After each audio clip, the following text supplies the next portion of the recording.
சிவகாசி பட்டாசு உற்பத்தியாளர்கள் தொடர்பிருக்கும் இடங்களில் வருமான வரித்துறையினர் 3வது நாளாக சோதனை மேற்கொண்டு வருகின்றனர். இது பற்றிய தகவல்களை தருவதற்காக செய்தியாளர் குமார் இணைகிறார். குமார், விவரங்கள். சிவகாசியிலிருந்து ஒவ்வொரு வருடமும் பட்டாசு தொழிற்சாலையில் பட்டாசு உற்பத்தியாகி கிட்டத்தட்ட ஒரு 6000 கோடி ரூபாய்க்கு நாடு முழுவதும் லாரி செட்டு வாகனங்கள் மூலமாக எல்லா இடங்களுக்கும் விற்பனை அனுப்பி வைக்கப்பட்டு விற்பனை ஆகிறது.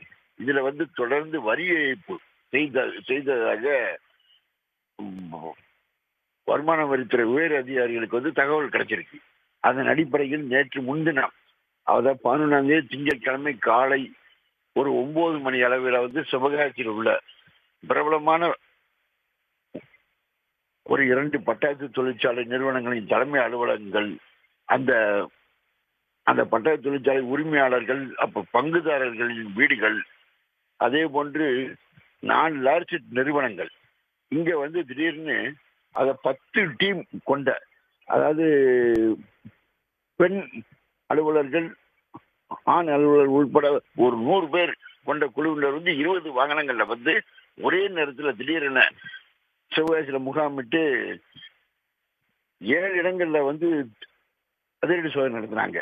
அப்போ வீடுகள்ல, அதாவது பட்டாசு தொழிற்சாலை உரிமையாளர் வீடுகள், அவங்களோட தலைமை அலுவலகங்கள் சோதனை நடத்தும் போது பாத்தீங்கன்னா, அவங்க வீடுகளில் தோட்டங்கள்லையும், அது மாதிரி வீட்டுக்குள் நிறுத்தி வைக்கப்பட்டிருந்த கார்கள், அப்புறம் குழந்தைகளுக்கு வெளியே சாப்பாடு கொடுக்கக்கூடிய அந்த சாப்பாடு கூடைகளை முதற்கொண்டு கூட அங்க வருமான வரித்துறை அதிகாரிகள் சோதனை நடத்தினாங்க.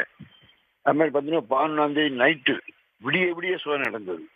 அது மாதிரி 12ஆம் தேதி நேற்று இரவும் தலைமை அலுவலகங்கள்ல மட்டும், அந்த பட்டாசு தொழிற்சாலை தலைமை அலுவலகங்கள், அதாவது சிவகாசி சேர்மன் சண்முகம் சாலையில் உள்ள ஒரு பட்டாசு தொழிற்சாலையின் பிரபலமான ஒரு பட்டாசு தொழில் தலைமை அலுவலகத்திலையும், அதே மாதிரி வேலாயுதம் சாலையில் உள்ள ஒரு பிரபலமான பட்டாசு தொழிற்சாலை தலைமை அலுவலகத்திலையும் விடிய 2வது நாளாக விடிய சோதனை நடந்தது.